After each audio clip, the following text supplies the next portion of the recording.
Last night, Ring of Honor showed truly who was the best in the world. Welcome back, everyone. This is Jason. Last night's pay-per-view was a spectacular return to pay-per-view for Ring of Honor. They had so many problems last year with iPay-per-views, and just one after another failed miserably. The stream, not that the action was always there, and the action will always be there for Ring of Honor, but the quality of the stream, it would cut out or it would die or whatever. One I saw last year, it cut out during the main event. It's like, man, how pissed off, are fans if they pay money to see it and they can't even see the end of the last match and find out the grand finale. So, congrats to Ring of Honor for having an awesome show last night. And this video is going to be going through the matches and seeing who won and what some of the highlights were. It kicked off with a six-way for the number one contendership for the TV title. Had six guys. It was ACH, two guys from Decade, BJ Whitmer and Tadarius Thomas, Watanabe from Japan, Caprice Coleman, and Tommaso Ciampa. Now, going into this match, I think Tommaso Ciampa was the favorite to win, but ACH pulled it out. And to start out pay-per-view with a match like this, getting the crowd riled up, a lot of high spots, just a great match. ACH came out on top. He is the new number one contender for the TV title and will face who is going to be the winner of the TV title match later in the pay-per-view. It actually was the next match. The next one was for the ROH TV title, Jay Lethal versus Matt Taven. The House of Truth pulling a switcheroony within the last few months. Used to have Matt Taven under him, now had Jay Lethal. And this is one rivalry where it was cool to see Matt Taven turn around. I mean, they both did a complete 180, Jay Lethal and Matt Taven. Matt Taven being one of the more hated guys in Ring of Honor for a long time, being under the Truth Martini veil, and to see a fan favorite like Jay Lethal completely switch and go heel was like, wow, can he pull it off? But he's doing pretty well. So Jay Lethal's been the champ. Matt Taven trying to get it back, and a stipulation behind this one is Truth Martini was handcuffed at ringside, and that was comical. Jay Lethal came out on top of this one, of course, with some shenanigans at ringside from Truth himself.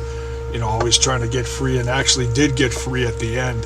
Not sure who that girl was that came down with him. I'm not real familiar, because that's one thing that Ring of Honor does not focus on a lot, is the divas. I mean, Maria Kanellis comes out with Mike Bennett, and they've got Veda Scott doing interviews and trying to do that whole lawyer storyline. But that's about it. That's one thing you do not see much on television is women's wrestling. So I'm hoping in the future they get more women's wrestling going as a regular spot on TV and on the pay-per-views.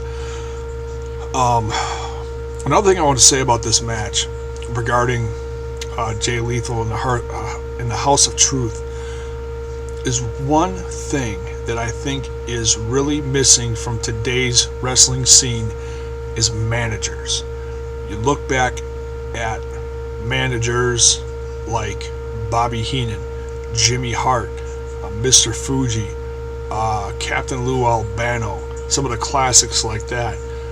And then you get into, ones that have, had maybe a longer career, have been back in the late 80s and they're still around today, like Paul Heyman, formerly Paulie Dangerously. I think Truth Martini, since I've started watching Ring of Honor about 3 years ago now, about 3 years ago, end of 2011, beginning of 2012, I believe it was, when they got their new deal on TV with Sinclair. Truth Martini has been a staple as far as, the classic heel manager, putting a serving of sleaze and dastardly deeds in the Ring of Honor, and I think he's doing a damn good job of it. Props to Ring of Honor for carrying that. And they really don't have many others. They've had a couple here and there, but haven't done much with them. Truth Martini has stood out as far as a good heel manager. I hope they keep this going, and looks like they will. And Jay Lethal's doing pretty good. He's selling it pretty well. Had a great match with Matt Taven and came out on top. Still the TV champion. Next, we had a submission match. Another member of Decade, Roderick Strong, going against Cedric Alexander. And this rivalry's been going on for a while now too, between Cedric Alexander and Decade. He's the young up-and-comer, been really making a name for himself. Was in a tag team with Caprice Coleman, but now they've split up and they're doing singles competition now. And Cedric's just a great high flyer, wonderful wrestler. And it was the big question in this match was whether he was going to be able to pull off a successful submission match. Oh my God. He pulled out moves that I haven't seen in eons. And I think, it really looked like he shocked Roderick Strong. And Roderick Strong is much more the submission specialist than, Cedric Alexander had known to be. And Cedric Alexander actually came out on top with this and beat Roderick Strong with his own move, the Stronghold. Just a great back and forth match. Next, we saw a grudge match between Jay and Mark Briscoe versus Michael Bennett, coming out with Maria Kanellis and Matt Hardy. This tag team match was just brutal. One of the more brutal matches I've seen in a long time. I'd say the best spot in this whole match was Matt Hardy and Jay Briscoe on top of the ladder, and they got Matt Hardy with the fire extinguisher and just completely covered him in white. He was blinded, and Jay flipped him over the top of this looked like a 15-foot ladder through a table in the ring. It brought back a lot of classic memories of the Hardys and the Dudley Boys from the TLC matches in WWF. Just a great match. And also Jay pinned Matt after giving him the Jay Driller. Just brutal match. And it's good to see guys like Matt Hardy help Mike Bennett, and coming up through the ranks. He really had a good past year with all of his matches he's had with Maria Kanellis at his side, and hopefully in the near future he can get a bump up to a more important company, but we'll have to see how that goes. Then we had kind of a break in the pay-per-view. And that's one thing that did not weigh this pay-per-view down, was a lot of useless non-stop segments talking about this app or that crap or whatever. Not a lot of horrible gimmicks. They pretty much just kept going from match to match. But they had an interview with a brand new guy that's come to the roster. They just signed, 6'5", 295 pounds, former NFL player. Did not catch his real name. I'll have to look it up. But his name is Moose. They call him Moose. And not not a great interview. Veda Scott came out and spoiled it and tried offering her services to him, and he just kind of blew her off and was like, I'm just trying to enjoy the show, we can talk later, and just completely shut her up. There's not a lot of really big guys in ROH, and over the last year we've seen a few more by the likes of the tag team of War Machine and those guys.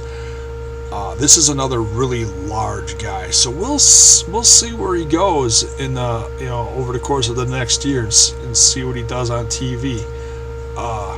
Hopefully makes an impact. No pun intended. And then back to the wrestling. Excuse me. We had Kevin Steen versus Silas Young. This came off of the last pay-per-view. This rivalry started. Silas Young coming out and interrupting Kevin Steen. What it sounded like Kevin Steen was about to say goodbye to Ring of Honor. Silas Young coming out and just completely dogging him, saying, you're such a wuss, you call yourself a real wrestler. I'm a real wrestler, the last real man standing, and whatever that his whole gimmick is. So great to see Silas Young get a chance to wrestle a top guy like Kevin Steen in this company. I've watched Silas Young on and off over the course of the last 10 years or so, from this area, Wisconsin and the Illinois area. So to see him in this rivalry get a main spot like this, really proud of him. Just doing a hell of a job, really proving himself that he can hang with the big guys. And I know he earned a lot of respect around the industry tonight, so props to you, Silas, for doing this. With Kevin Steen, you knew this was going to be a match where Kevin Steen just would absolutely destroy Silas Young for the things that he said about him and his family, and just complete, obliterating his character on television and on the pay-per-view. And a lot of emotion in this match, because it's been hinted around the industry that Kevin Steen has signed with the WWE and is going to end up going to their developmental NXT within the next, by the end of the summer. And so, with that being said, Kevin Steen won the match with his patented pile driver, and more or less said goodbye to the Ring of Honor audience and fans. You can tell the amount of respect getting from fans.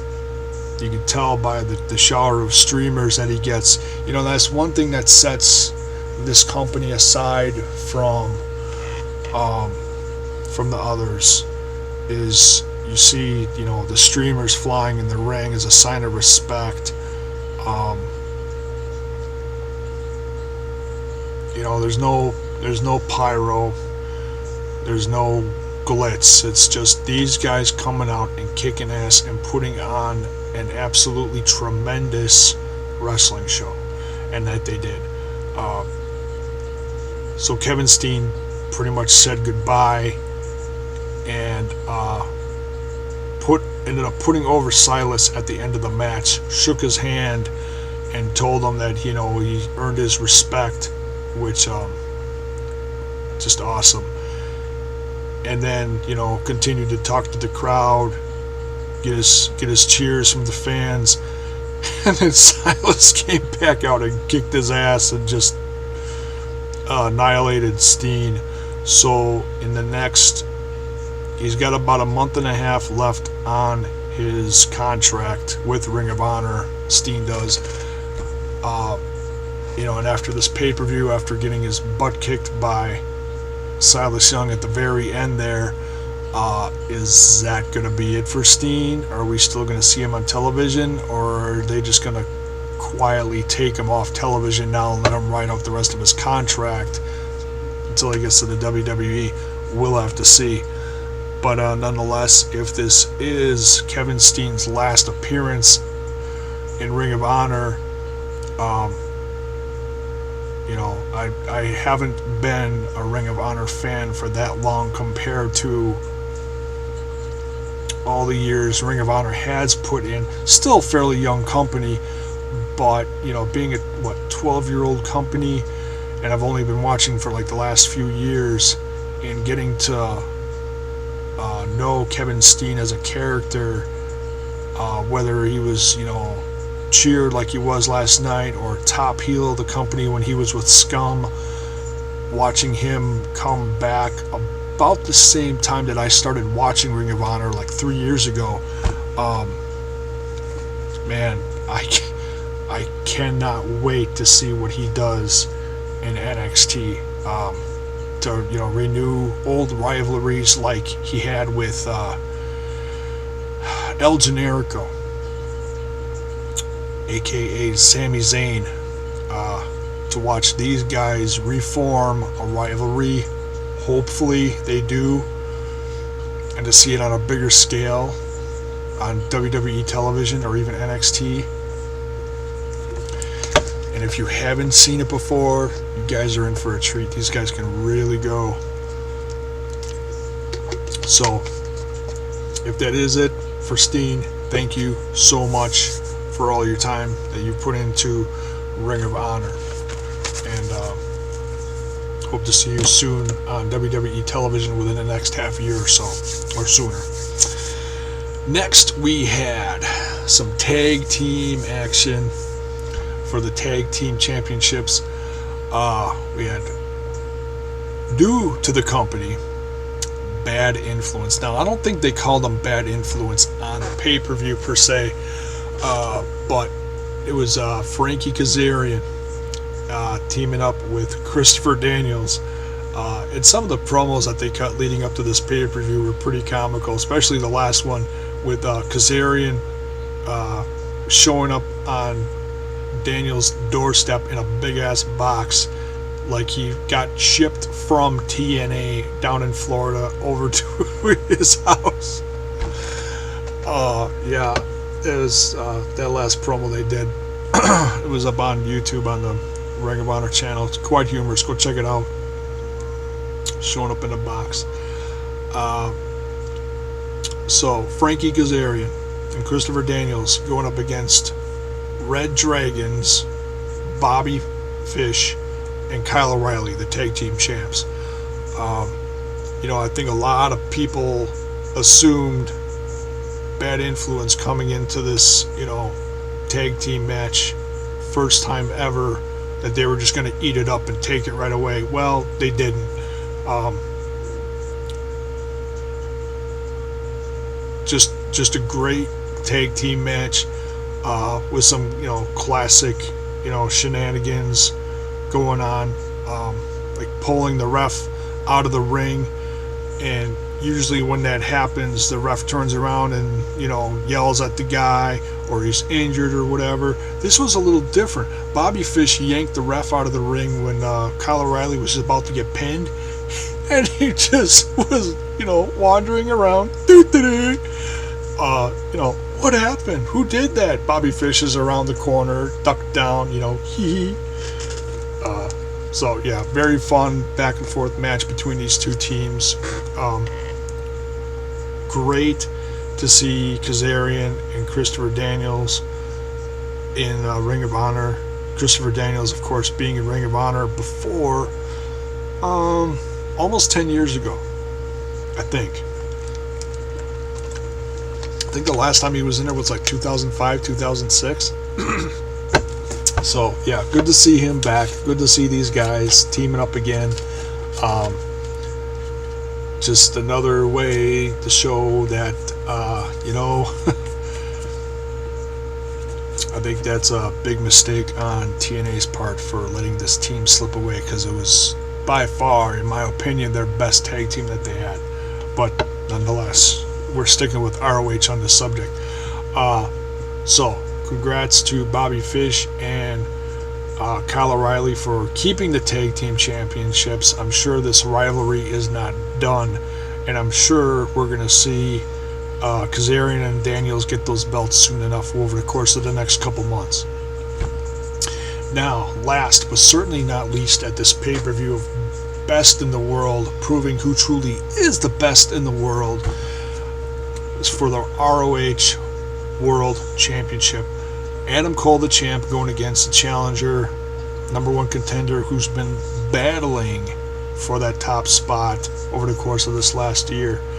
And it was really interesting when they showed the preliminary stuff, showing how both these guys, Adam Cole and Michael Elgin, came up in the company around the same time and had, pretty much the same, travel up the ladder in the company. Adam Cole's been a great heel champ over the course of the last year, and now, Elgin is, been fighting for that spot. And this is one guy, and I know this is going to sound dumb, but this is just me. This is one guy, when I first saw Michael Elgin, I could not take him seriously. And as petty as it sounds, it was because of that stupid mullet. Now, I had an incredible mullet growing up, but this is different. This is like one of those old school party, business in front, party in the back mullets. And a few weeks ago, it got real personal between Cole and Elgin, and Cole actually hacked off his mullet. So, for this pay-per-view, Elgin showed up newly shorn, just a little bit of buzz, of hair all over, new look, great look, by the way. Michael Elgin, I've been waiting for this a long time. So, new look, new fire under his ass to become the Ring of Honor champion. And this match also did not go without some shenanigans of people running in. We had Bennett and Hardy coming in to try to, keep Cole champ, and that was unsuccessful because War Machine made an appearance. Hanson and I can't think of his name. I was going to look it up before I did this video and I forgot to. But nonetheless, War Machine came in and stopped Bennett and Hardy from screwing up this match. Then, of course, Bennett's woman, Maria Kanellis, came down and tried to distract Michael Elgin from winning this. And Michael Elgin's wife, Mischief, came down and nailed Maria with the green mist. Just classic. Just awesome to see that. And the end of the match, Elgin won with 3, not 1, not 2, but 3 power bombs. Great way to finish it. Brutal match. And the crowd was solid through the whole pay-per-view. man, you know, and then like I've said in past videos, that's one thing. When you got a solid crowd backing your show, it just makes the show whole much better. If you got a crowd that's quiet, sitting on their hands, it just takes away from the whole show. It's like, hey, a golf clap, crickets, something, you know. Give me something. Great crowd, great show. Great first pay-per-view back for Ring of Honor. Oh, last side note. Michael Elgin, the 20th Ring of Honor champ in the last 12 years. So, congrats, Michael Elgin, for becoming the new Ring of Honor champ, 20th champ. It'll be great to see him carry this company for a while. I don't know how much longer Adam Cole has with the company, but from what it sounds like in a recent interview that I saw with him, I believe it was with Sam.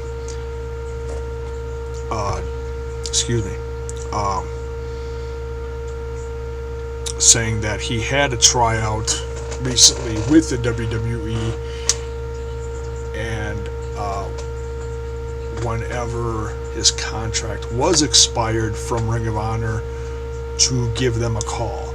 So, who knows how soon we're also going to see Adam Cole in the ranks of NXT. I kind of compare him, not exactly, just kind of compare him watching his rise, similar to what comparing Adam Cole to Tyler Black. Similar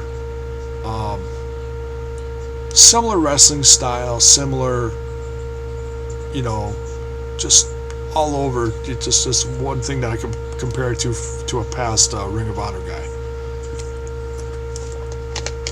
Tyler Black, who is now Seth Rollins, if you don't know. So yeah, we'll see what happens. So that's my review of it. Great show. Best $25 I ever spent on a pay-per-view. Decent price for the amount of action that they showed. And like I said, there wasn't a lot of garbage on the side. Just boom, boom, boom. Just went right through the matches, and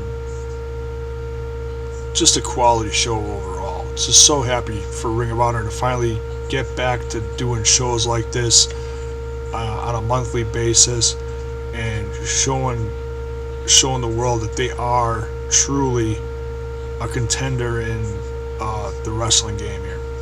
So thanks for watching, guys. That's my review. Have a good one.